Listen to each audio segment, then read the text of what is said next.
Vadodara live 24/7 માં આપનું સ્વાગત છે। વડોદરા શહેરમાં સામાજિક ઉત્તરદાયિત્વના ભાગરૂપે શ્રી છત્રપતિ શિવાજી રાજ્ય વિચાર મંચ દ્વારા એક પ્રેરણાદાયક અને અનોખા સેવા યજ્ઞનો પ્રારંભ કરવામાં આવ્યો છે।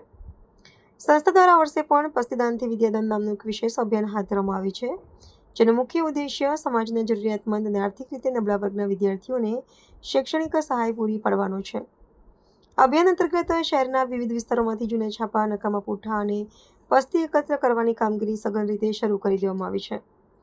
આ પ્રોજેક્ટના અમલીકરણ અને તેના હકારાત્મક પ્રભાવ વિશે વાત કરીએ તો નાગરિકો દ્વારા દાનમાં આપવામાં આવતી પસ્તીનું વેચાણ કરીને એકત્રિત થતા ભંડોળનો સંપૂર્ણ ઉપયોગ ગરીબ વિદ્યાર્થીઓના પુસ્તકો, સ્ટેશનરી અને શૈક્ષણિક ફી માટે કરવામાં આવશે। સંસ્થાના પદાધિકારીઓએ માહિતી આપતા જણાવ્યું હતું કે ચાલુ શૈક્ષણિક વર્ષમાં આશરે 1000 જેટલા વંચિત બાળકોને શિક્ષણમાં સહાયરૂપ થવાનો સંકલ્પ લેવામાં આવ્યો છે।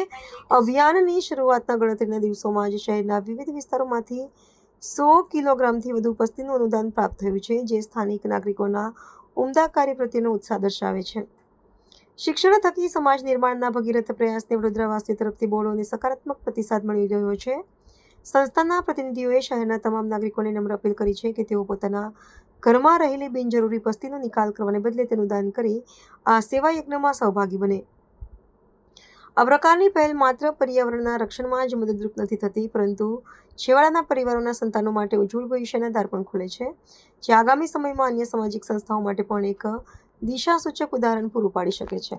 શ્રી છત્રપતિ શિવાજી રાજ્ય વિચાર મંચ દર વર્ષે પસ્તીદાનથી વિદ્યાદાનનો મહાઅભિગમ કરતો હોય છે, જેમાં લોકો ઘરની પસ્તી એટલે આખા વર્ષના પેપરો, પૂઠા, ચોપડીઓના પસ્તી એવી બધી ભેગી કરીને એ પસ્તીદાનથી અમે લોકો વિદ્યાદાનનો અભિગમ શરૂ કરેલો અને છેલ્લા ઘણા વર્ષોથી લોકોની જાગૃતતા અને આપણા મીડિયાના સહકારથી લોકો સુધી જે અમારી આ વાત પહોંચી છે, તો લોકો આ નારીનું માટેની એક બચતનું સાધન હોય છે। પસ્તી આ બધી નાની નાની ઘરની જરૂરિયાતની વસ્તુઓ નારી એનું આખું વર્ષ ભેગી કરતી હોય છે અને એનો સદઉપયોગ કંઈ કરતી હોય છે।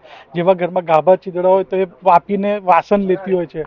એટલે આ ભારતીય સંસ્કૃતિની નારીઓ બચતમાં માનતી હોય, પણ એ ઉદારીકરણથી પોતાનું મોટું મન રાખીને અમને બોલાવીને આજે વાડી સ્થિત આ 100 કિલોથી ઉપરની પસ્તી આપી રહી છે। અને એ પસ્તી એવી વિવિધ વિસ્તારોમાંથી આપણે કલેક્શન કરીશું ને આપના શ્રોતાઓને બી હું આકલ કરું છું કે દર વર્ષની જેમ તમે બી વધુમાં વધુ પસ્તી અમને આપશો, તો જેનાથી અમે આશરે આ વખતે 1000 જેટલા વિદ્યાર્થીઓને મદદ કરવાનો ઉપદેશ લીધેલો છે। તો એને પરિપૂર્ણ કરવા માટે અમારી કલ્પના છે, પણ એને યશસ્વી કરવું એ આપના શ્રોતાઓના હાથમાં છે। તો અમારા આ પ્રયત્નને ચોક્કસ આપ હાથો હાથ લો એવી હું અપેક્ષા વ્યક્ત કરું છું।